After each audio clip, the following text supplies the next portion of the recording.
Hello, everyone. Hi, everyone. Welcome. I am Carolyn Ducey of the International Quilt Museum. Where we gather today, I'd like to share some information about Textile Talks. Textile Talks features weekly presentations and panel discussions from the International Quilt Museum, the Modern Quilt Guild, the Quilt Alliance, San Jose Museum of Quilts and Textiles, Studio Art Quilt Associates, and Surface Design Association. The programs are held online at 2 p.m. Eastern, 11 a.m. Pacific on Wednesdays. Today, we will present Sarah Walcott with Ask Me Anything. Sarah is the IQM Curator of Collections. Next week, the San Jose Museum of Quilts and Textiles will present conversations with artists from the Layered and Stitched exhibition. As an attendee of today's Textile Talk, you will receive an email with a link to register for that program. Thank you to our sponsors who make it possible for us to provide these Textile Talks for free. Thank you to Moda Fabrics, Aurifil, C&T Publishing, eQuilter.com, Handy Quilter, Attached Ink / Mistyfuse, Artistic Artifacts, 9 Patch Fabrics, Schiffer Publishing, and thequiltshow.com. Now it's my honor to introduce our speaker today.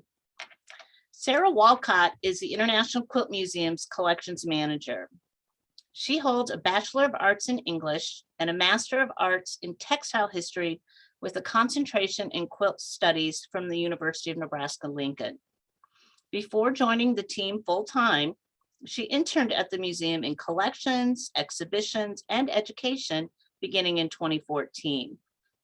As collections manager, her responsibilities include accessioning and deaccessioning objects, preparing objects for photography, preparing and receiving shipments, processing loan agreements and contracts, maintaining the IQM database, and other functions to preserve the museum's collection.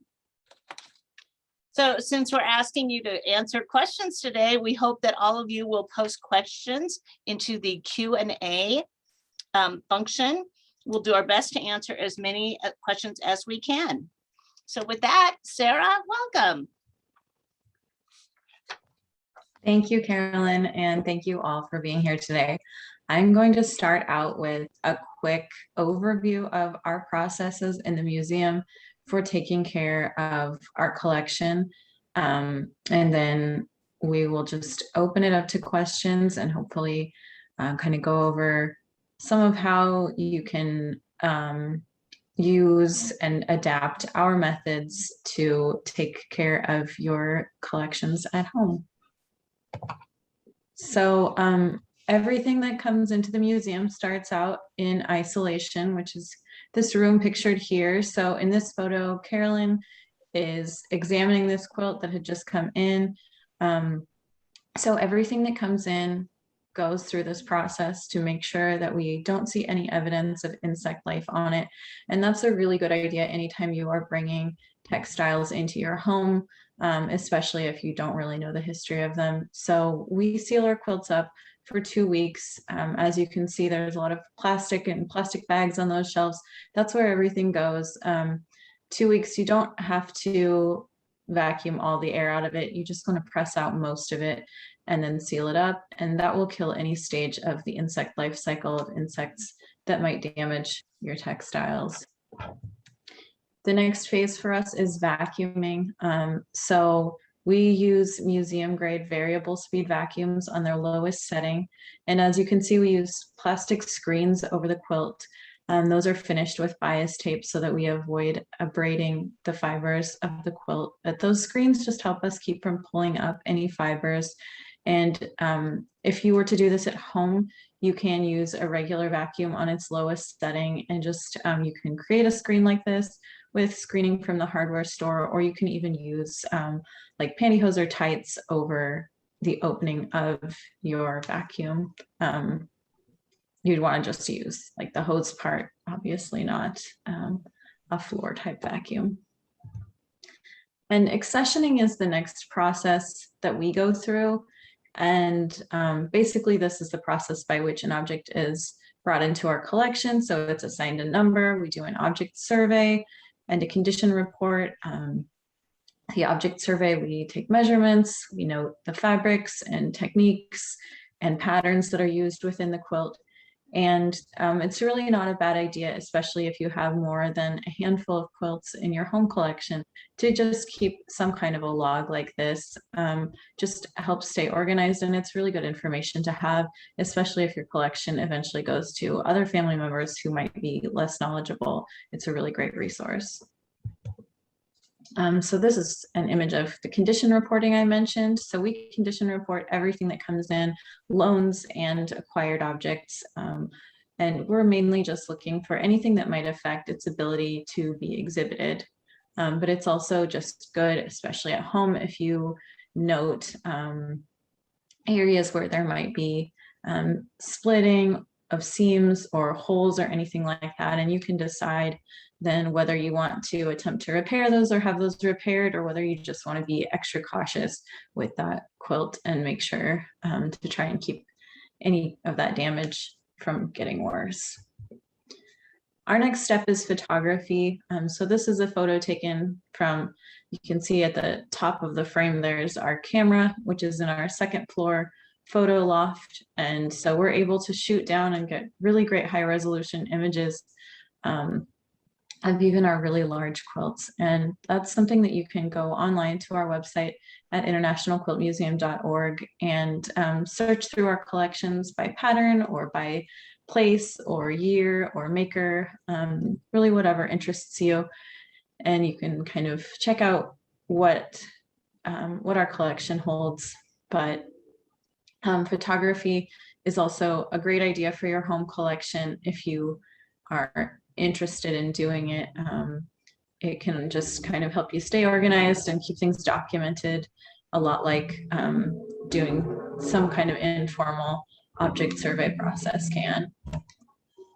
So we store our quilts in a temperature and humidity controlled storage area between 45 and 55% relative humidity and about 68 degrees year round. As you can see, we store in these acid-free boxes layered with acid-free tissue on the face of the quilt, and then padding out the two kind of main folds that get it to fit into the box.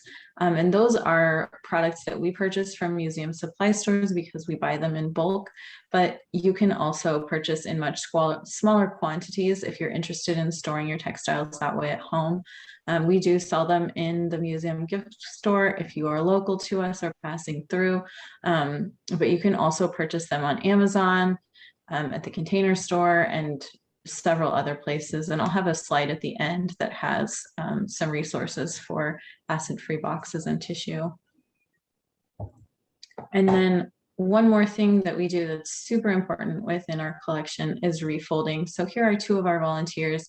They are refolding this quilt, and we refold everything in our collection on a rolling 2-year schedule. And that just helps us to keep fold lines in the quilts from getting really heavily embedded any worse than they already are. So anything that comes to us, we never fold in halves or quarters, because most of the time it already has pretty heavy fold lines there, and those can deteriorate and break down the fibers over time and cause splitting and shattering of the quilt. And so each time we refold, we change the direction of the folds. We try to avoid any old fold lines that we can see. And that's a really good thing to do with your collections at home. Just to take them out, if you have them stored away in a closet or somewhere, take them out every couple of years, refold them, make sure you're not seeing anything problematic in terms of the way that they've been stored, just making sure you're not seeing any mildew or any bugs or anything unexpected. It's just good to check in with your quilts now and then. And so, as I mentioned, here are a few resources for those acid-free boxes and tissue. In addition to our gift shop, you can buy them from Amazon or the Container Store, or I've also listed 3 museum supply stores here. And those are University Products, Talus, and Gaylord, and they will all have different sizes of boxes, so that if you have something really quite large or smaller or whatever, you can usually find what you need. So with that, I am going to turn off my screen share and we will start taking questions. Well, we have lots, Sarah. So we had a couple of people who were curious and wanted their questions in this morning already. So, and one is a difficult one. Should soiled antique quilts be washed or just left as they are to not compromise the integrity of the quilt? That's a really good question. And that is, it's not a very satisfying answer, but it depends. Really what it depends on is your goals for the quilt. If it's really important to you to be able to use or display that quilt and it's really not much use to you otherwise, then you can experiment with wet cleaning. But if it's maybe a family heirloom and it's most important to you that it's preserved, then we definitely would not recommend washing it or any kind of wet cleaning.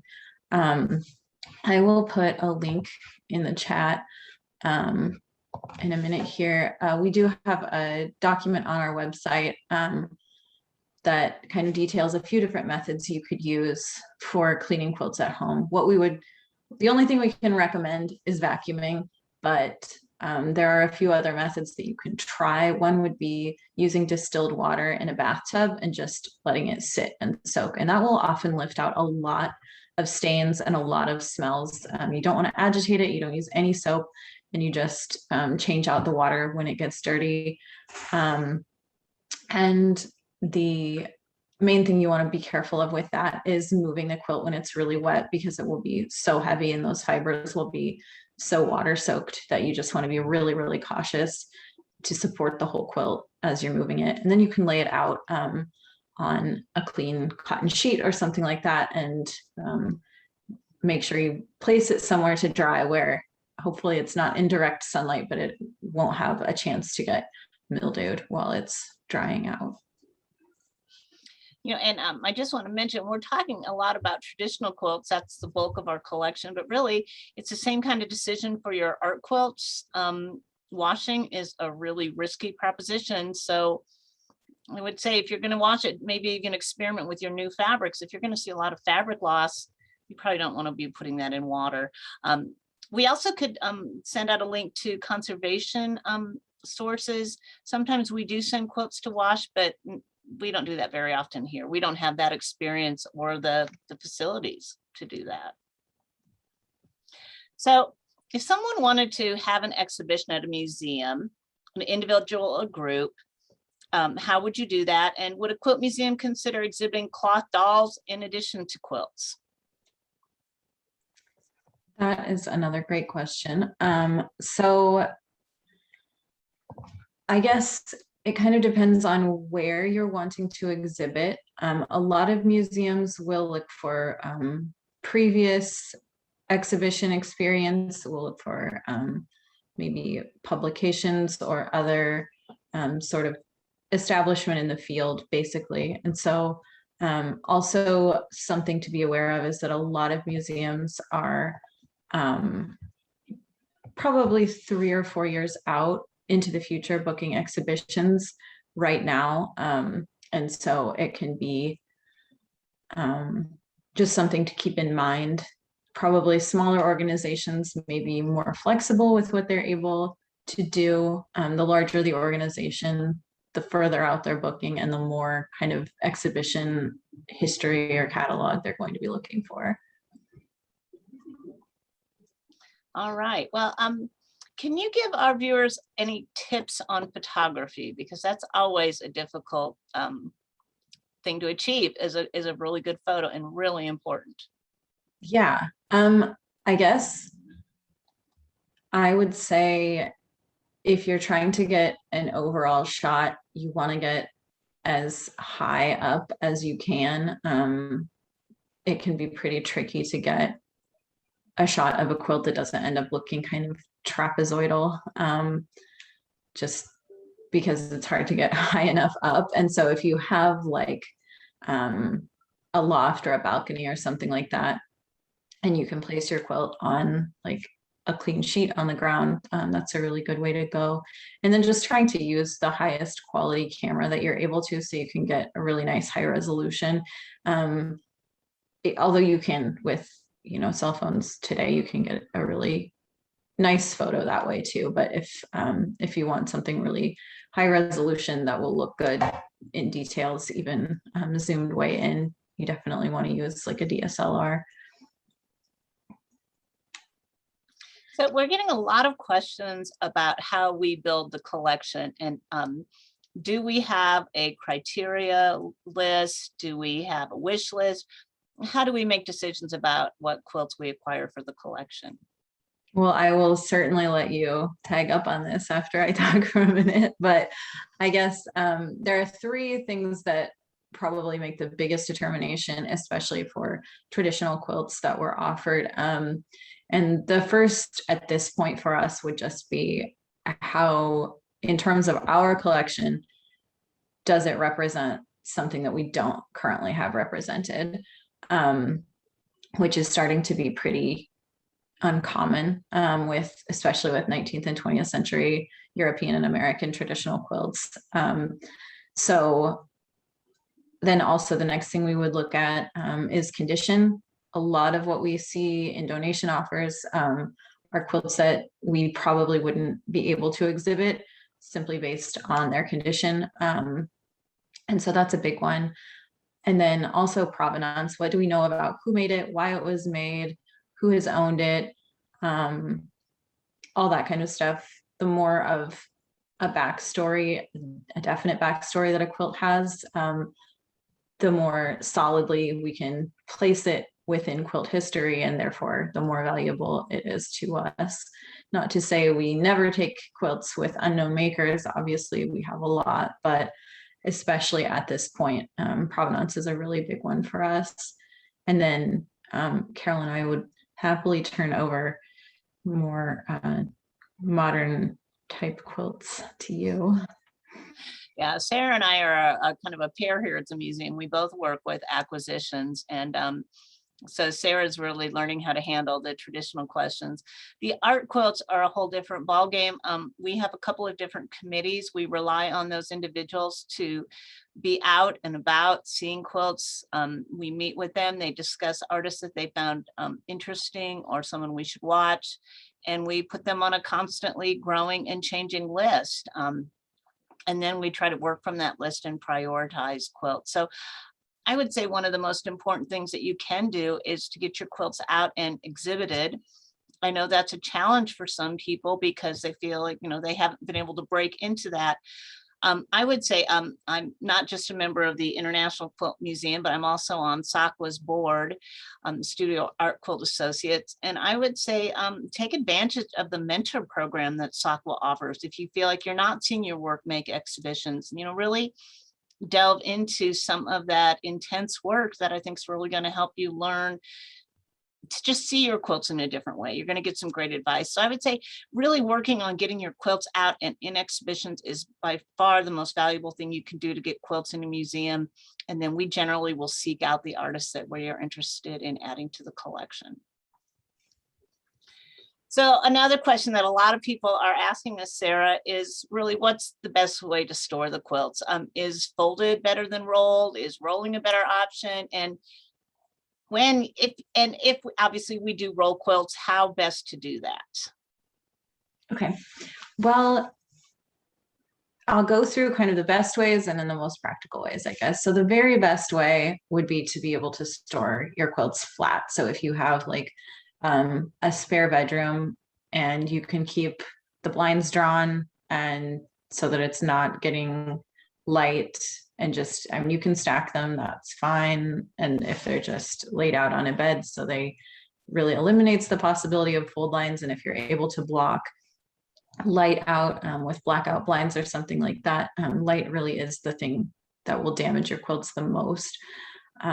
So that's ideal, but obviously most people can't do that. And so rolling would probably be the next best thing. And so you can roll face out or face in. We roll face out.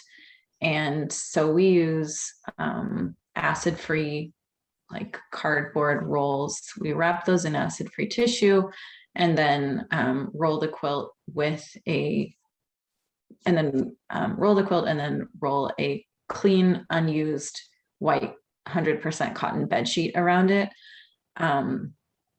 But you can use like pool noodles if you wrap them in a bed sheet or in acid-free tissue, just to create a barrier between your quilt and that foam.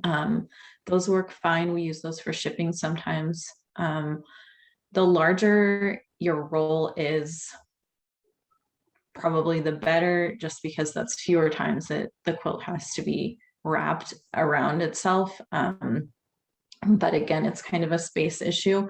And so if pool noodles work the best, then that works just fine. And but again, that is often people don't have room to roll especially like a bed size quilt.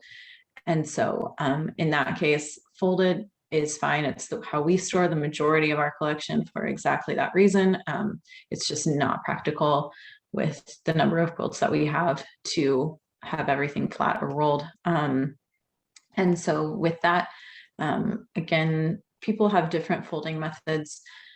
But for ours, we lay the quilt out face up and fold it up that way so that the back is what's showing when it's folded up. And then we layer acid-free tissue all over the face. And then we create kind of sausage-shaped tissue rolls to pad out those two main rolls or main folds at the end, just to keep that from being quite such a harsh fold, a little bit more of a curve. And then, like I said, just refolding it every couple of years, just so you can check on it and so you can switch up those fold lines.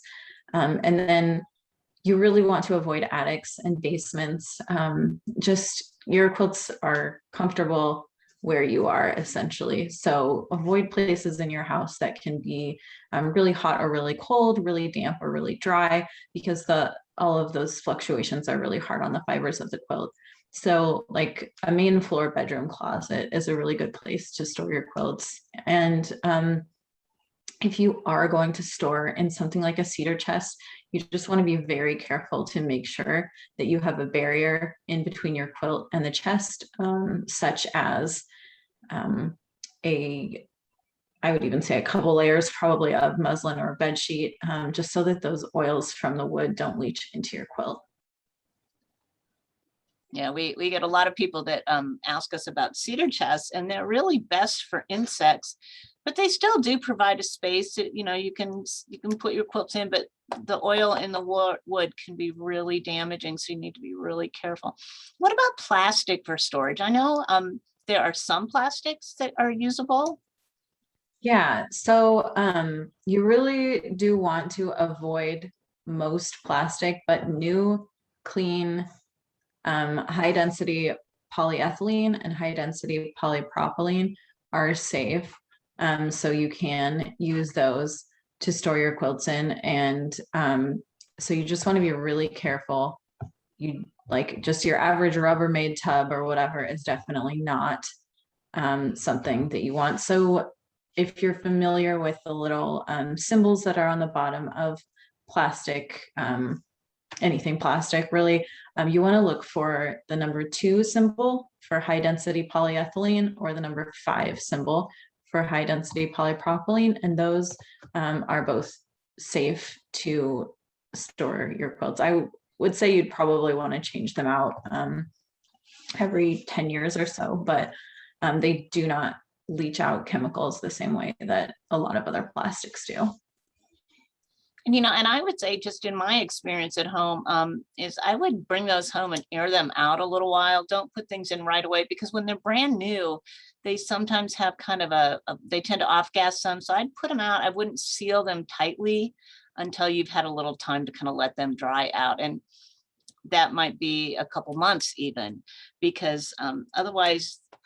And the other thing I've noticed is that when I put in a jumble of textiles, because I have crazy collections of stuff at home, if one thing is not clean, everything in that plastic tub is going to absorb that smell. So you want to make sure when you put things in your plastic that it's clean, because you're creating a little micro environment when you seal that plastic. And so anything that's in there is going to affect everything that's in there. So Yeah, definitely. so is there any benefit, and this is something I don't really know, is there any benefit in folding the quilts on the bias versus the warp and weft in regard to wear? Some people prefer to do it that way. We don't do that just because we're using rectangular boxes. I think it's really personal preference, and fold lines are fold lines at the end of the day. And I mean, the folds go across so many warps and wefts or biases or whatever that I don't think it probably makes a huge difference. Not enough of a difference that we've changed the way we store quilts anyway, after the research that we've done on it. And yeah, if you have the room to do it and you prefer to do it that way, there's certainly nothing wrong with it though.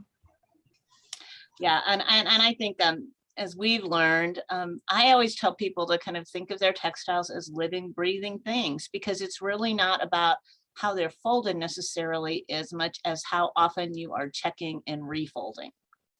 And gosh, we've learned that. And the other thing to think of, I think too, is just weight. If you're stacking your quilts in any depth, the quilts on the bottom are really going to show fold and crease lines much quicker.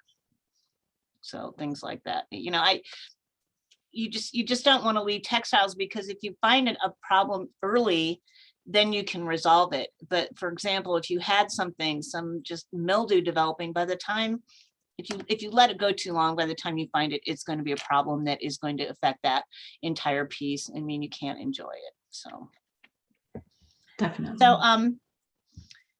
what is the oldest quilt we have in the collection? Can you describe what it looks like and where it may have come from? Feel free to jump in here if you'd like, Carolyn. You know, those early ones are ones I love, but yes. So the earliest quilt that we have in the collection is undated. We think it's about 1600. It's a whole cloth silk quilt, and it's one of, gosh, what did we figure out? 14 or 15 that exist known in the world. We think that the silk comes from possibly India, but it could come from Greece. It could come from Italy. We don't know where that silk came from. And they tend to be quilted with beautiful figural designs on them. So they're really lovely. You should be able to go to our collection and just do a search by date, put just 1600 in and see what comes up. Our database is very exacting. So if you put too much information, it's going to make your search harder. I would say add just that date, or it may ask you for a range, and you'll be able to see. I think over 5,000 quilts is it now that we're up to that are available on our online database? Yeah, I think so. And eventually everything gets posted on the database. Right, I'm just going to put a link in the chat to the collection search. Great.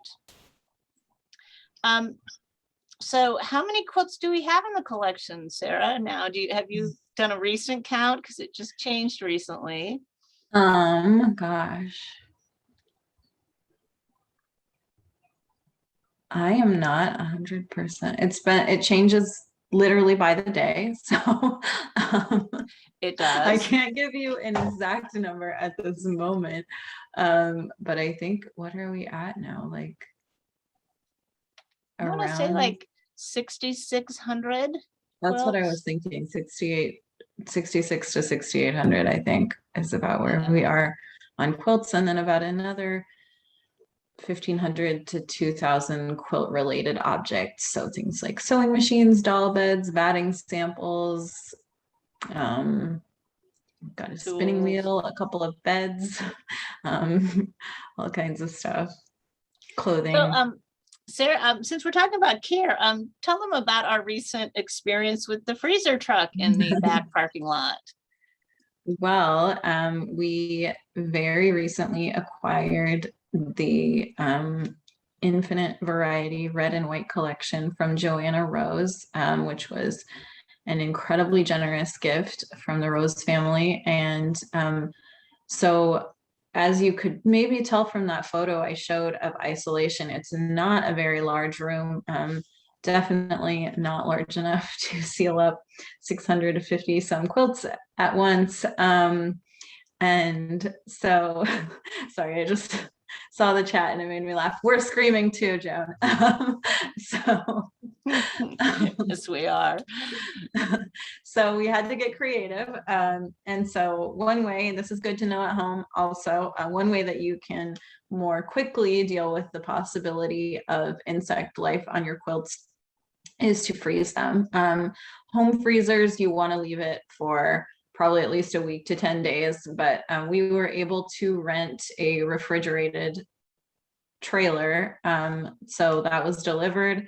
We were able to crank it down to negative 22 degrees, and we unpacked all of the quilts, refolded them, counted them up, and got them stashed away in the truck for a week, and at that really cold temp that would take care of anything. And so that was a big relief. Now we know it was probably fine, but we just always want to be safe rather than sorry, because obviously we really can't use any kind of chemical treatments on or around our quilts. So preventative care is super, super important for us.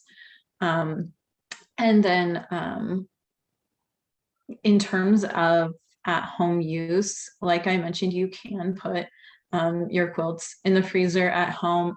I, thanks to my job, I'm paranoid enough that I do that anytime I buy a quilt.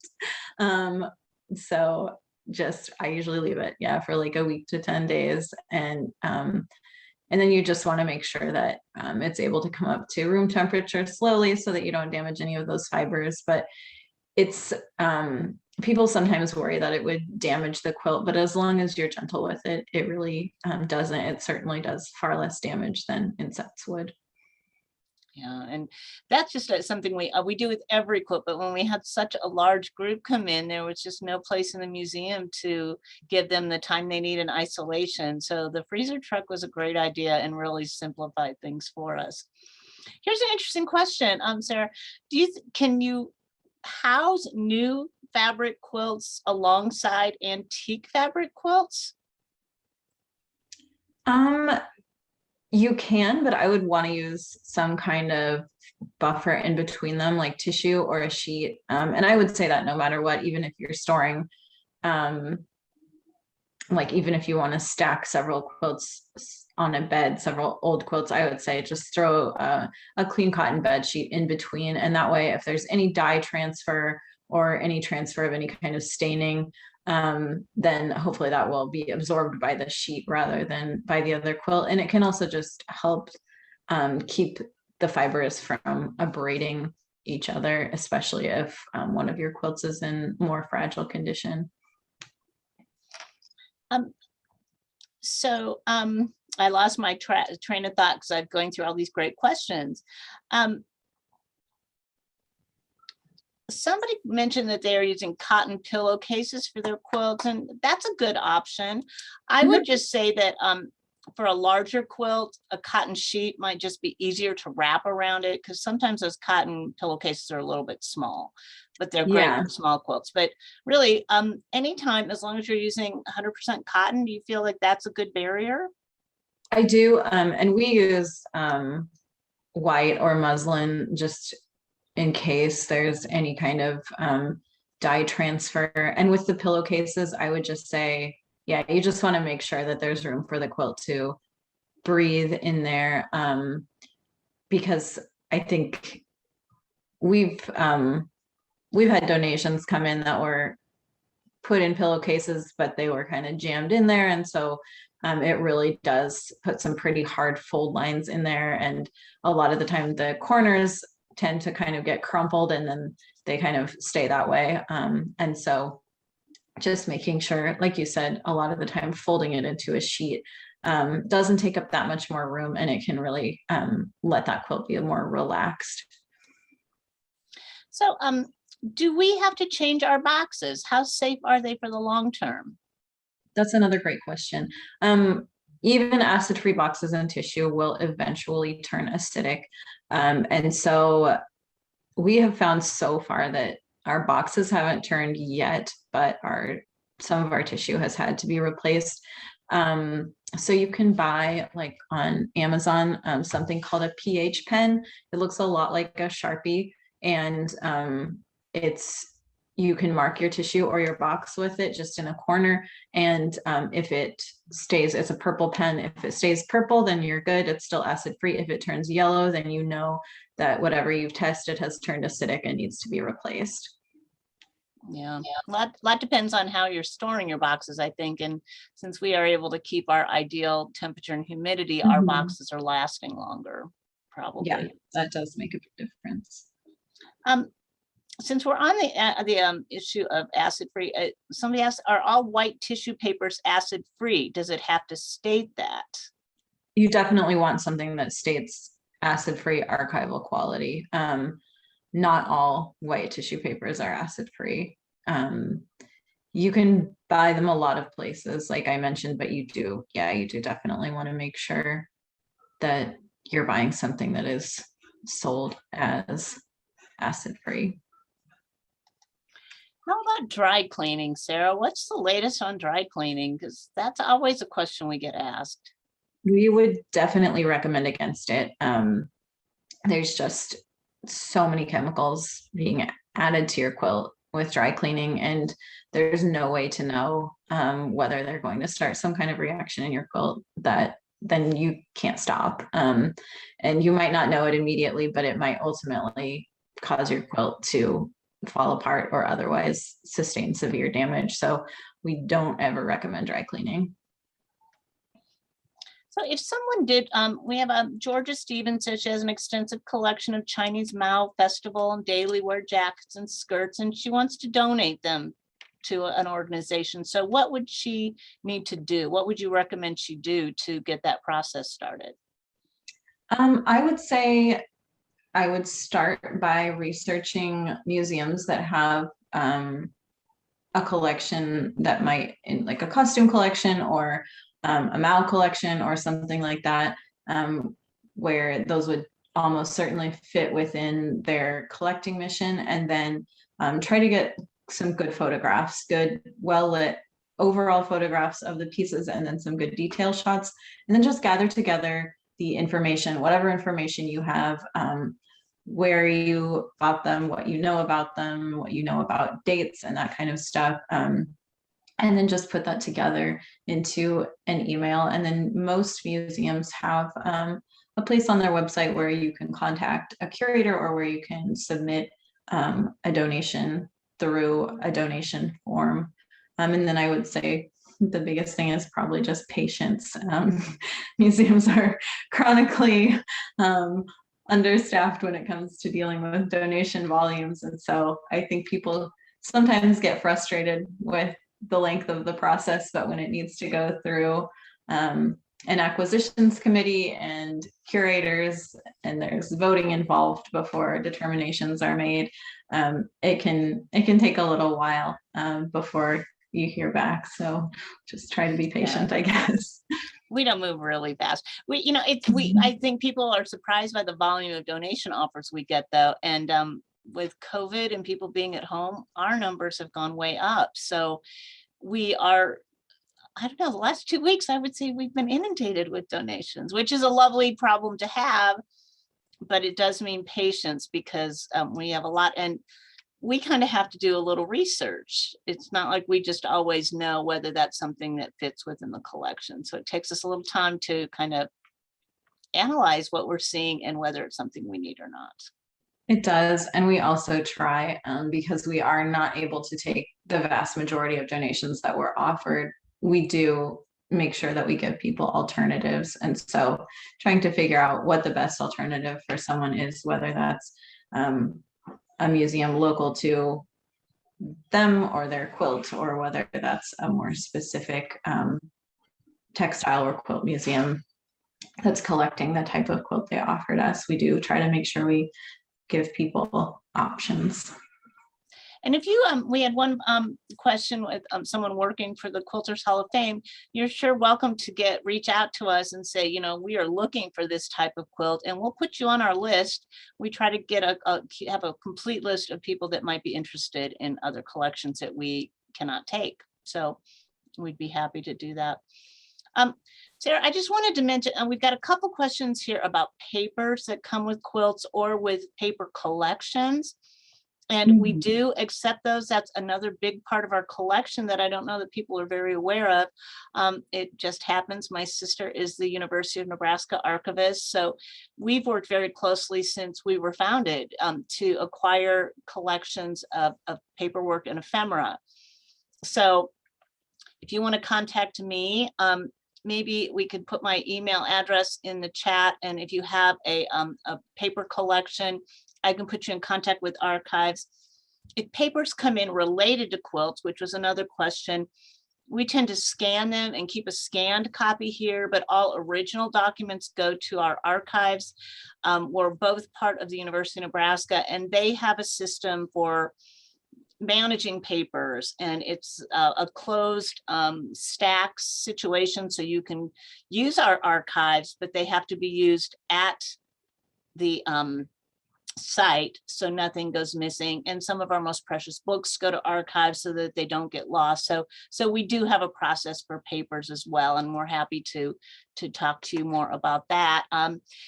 You can go to the University of Nebraska's library system and see special collections and archives and see, I was looking through Penny McMorris's records. We have Jonathan Holstein, Michael James, numerous artists who have contributed their archives. So what about repair? Do we do repairs with holes and tears in their collection? Joanna says she saw an article by the Royal Ontario Museum in Toronto that they digitally printed small pieces of fabric to match what was in their artifact and stitched it by hand behind the hole, primarily to stabilize the artifact, which sounds really exciting, but. That's very cool. We don't do any repairs in-house. We do occasionally send pieces out to the Textile Conservation Lab at URI, but we don't do any in-house. And generally, we just don't accept pieces that need extensive conservation unless they're really, really special. In that case, we would send them out to be conserved. And Sarah, are you aware of any solution to get rid of mildew on quilts? I don't think I am. They're really making sure that you get it really dried out and to stop the spread, but the stains I think are probably there to stay. You could try, I wouldn't normally recommend it, but in this case, you could try on like a dry sunny day laying it outside and trying to let the sun bleach it out a little bit. That will also bleach out the rest of your quilt a little bit, but if it makes it more functional for you, you could, that might be worth it. Mm-hmm. That will definitely dry it out too, and then what's most important is to stop that growth before it gets too bad. But that might be a great question to ask a professional conservator. They may have other techniques. Definitely.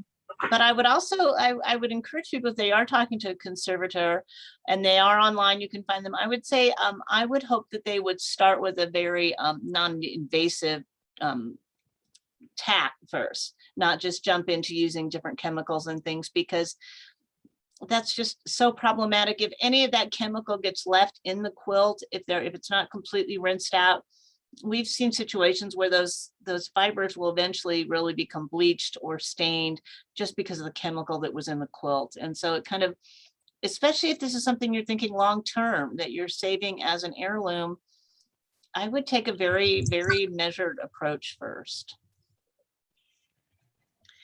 So what would you consider, Sarah, if a quilt has considerable damage, do we do anything different for storage? Yeah, that would be a case where we would probably put it in one of our flat storage units if it fit. Sometimes some quilts are too large for the flat storage unit, but if it fit, we would probably put it in flat. And if not, we would probably roll it just to minimize the handling that it would need. Because if it's flat or rolled, then it doesn't need refolded every couple of years. And so we could both keep it from getting further damage from fold lines and also keep it from as much handling as possible. Yes, and that's where your conservator is really going to come in to help, because in many cases you can't really replace a fabric, or it's maybe too widespread, but the conservator can stabilize it. So that way, every time you handle it, you're not causing a greater problem. So that's kind of the way we approach it, and do the best we can. But we've had quilts that have come back from a conservator that have just been too damaged to even to work on. They just, the fabrics won't even hold up to a stitch going through them. So we are actively seeking acquisitions by all quilters. This our question was about African American quilters. We, like many museums, I think, are very aware of the diversity of our collection and how important that is. So we really are trying to be, I would say, much more inclusive in our collection. However, we've been trying to create an encyclopedic collection. So we're trying to get something from everybody, which is the challenge that I think we focus. So how often do our quilts get exhibited, and do we loan our quilts out to other exhibitions?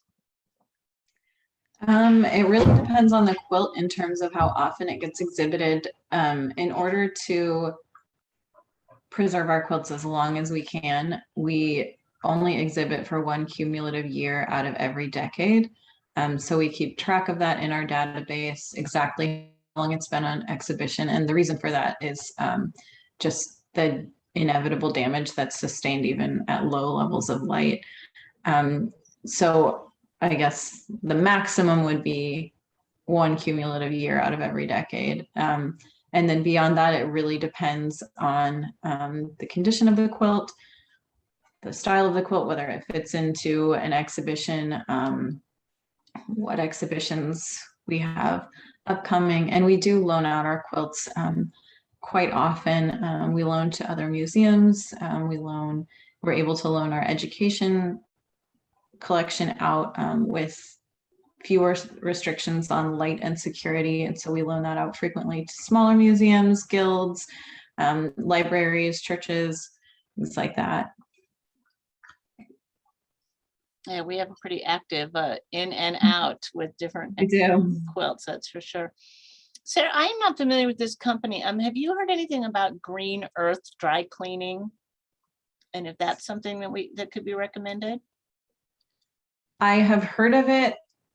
I don't know enough about it to recommend it, but I would definitely say do more research before you turn your quilts over to them. I think there's a lot of dry cleaner. It seems like every few years there's a new like eco-friendly dry cleaning thing, and they're still using, they might not be as harsh of chemicals, but it is still a chemical process. And so we would definitely not recommend anything that involves adding chemicals to your quilt. And so often it's kind of a choice, like, is this something you need to clean? Is it something you can't enjoy if it's not clean? Or is it something that you're preserving for the long term? And it's making some of those difficult decisions. So someone asked if it's they're hanging quilts, or some people hang quilts on wood hangers. Is this recommended? You can. I guess the only thing I would say is that you want to be really careful about light, because if you have it hanging in the same place for a long time, provided that it's getting any amount of light, that will bleach it out. And if you are hanging it folded, then you may find when you unfold it that you've got a big stripe down the center or whatever that's a lighter color. We see that sometimes. And then it wouldn't hurt to just put like acid-free tissue or muslin or something in between the wood and the quilt, unless the rod is completely sealed so that nothing can leach out into your quilt. Yeah, we used to use, was it polyurethane that we used to seal wood with when we were using wood for our slats? So again, just being aware of that, the oil in the wood.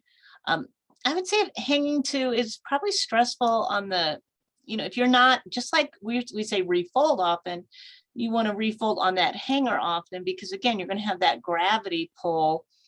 And you don't want to just leave, you just cannot leave textiles alone for long, long periods of time without seeing dire results. So let me see. I don't have a place in my house to store 35 art quilts. What do you think of a commercial storage? I would be really nervous about that unless you're able to find something that's climate controlled, because otherwise it's not really different than storing in a garage. I'm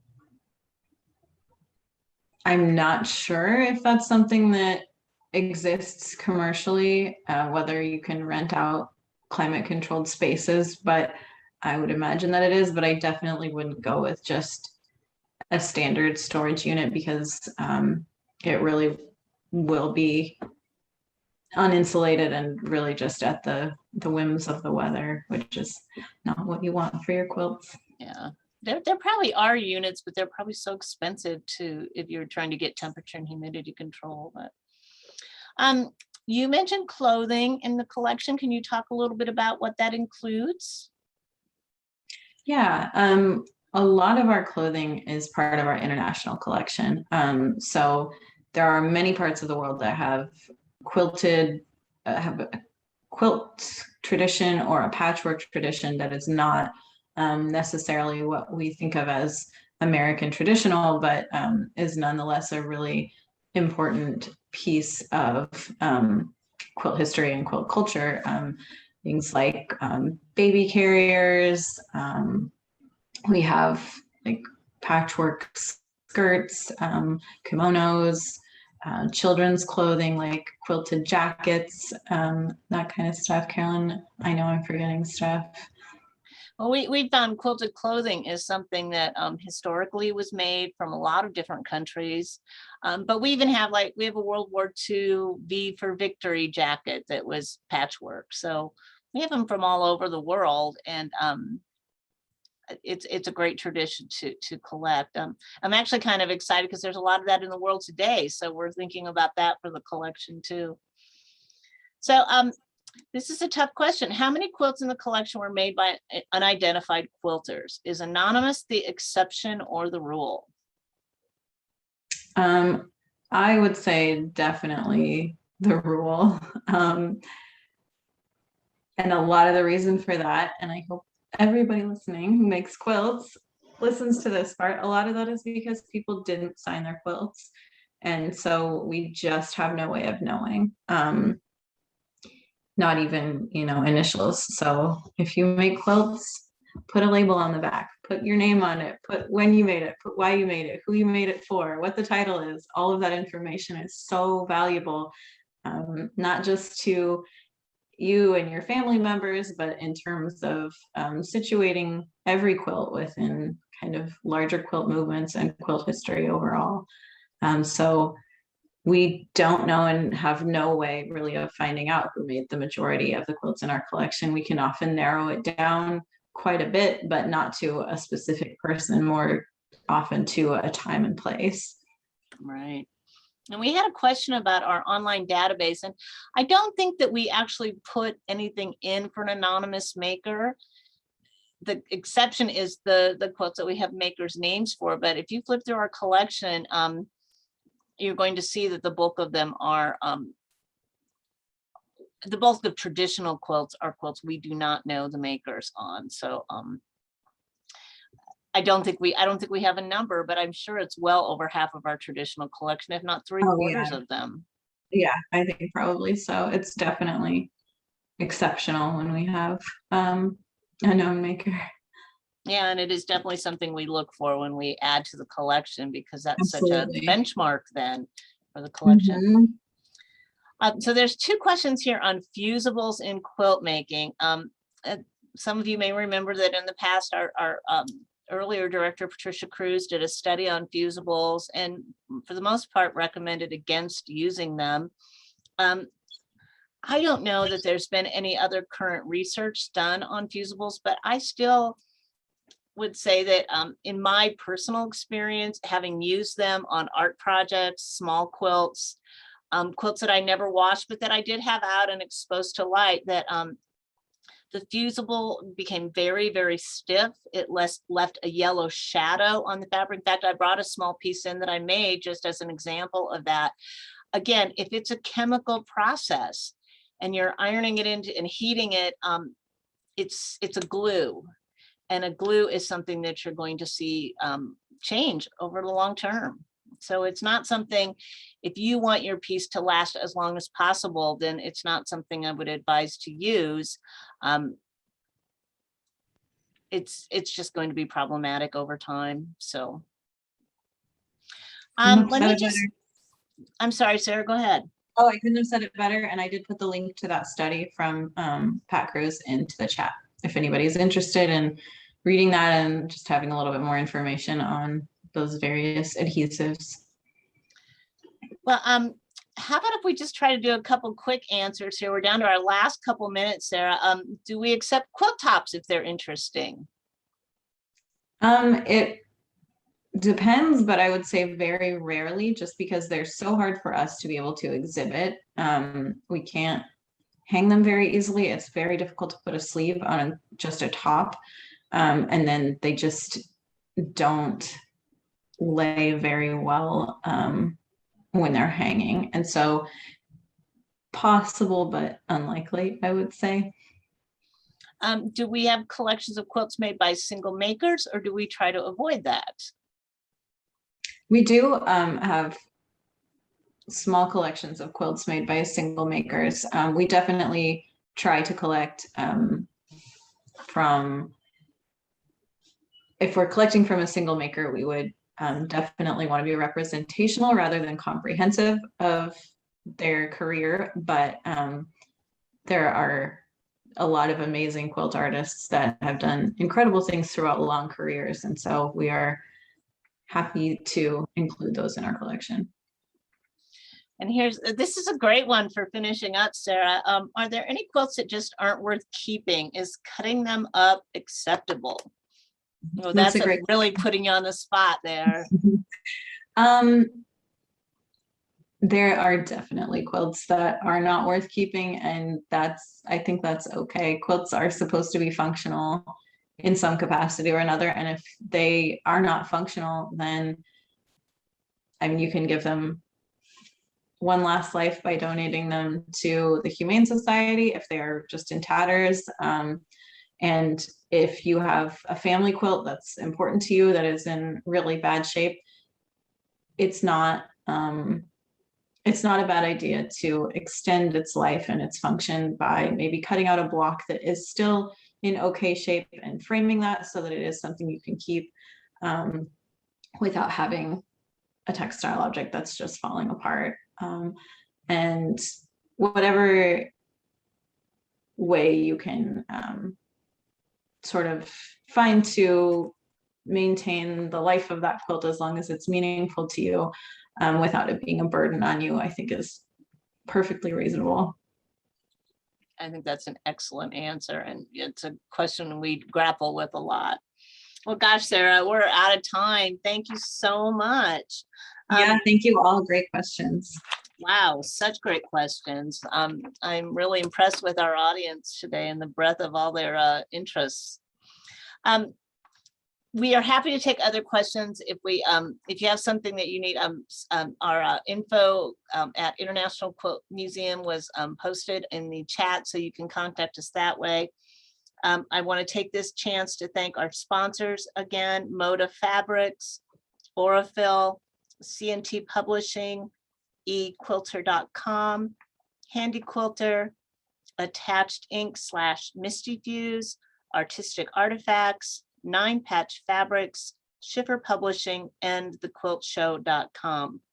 And as a reminder, next week, the San Jose Quilt Museum will present conversations with artists from the Layered and Stitched Sakwa exhibition. And you will receive an email as an attendee today that will give you the sign up to register for the program. And if you would like to show your appreciation for today's gift by making, for today's program by making a gift, we'll include a donation link in the comments as well. So gosh, thank you so much, Sarah. Your wealth of information is amazing. And thank you so much for everyone for all your great questions. I think we need to do this again, Sarah. I think there was a few questions we didn't get to. So maybe we can do this again as another textile talk. So thank you all so much, everyone, for being with us today. Everyone.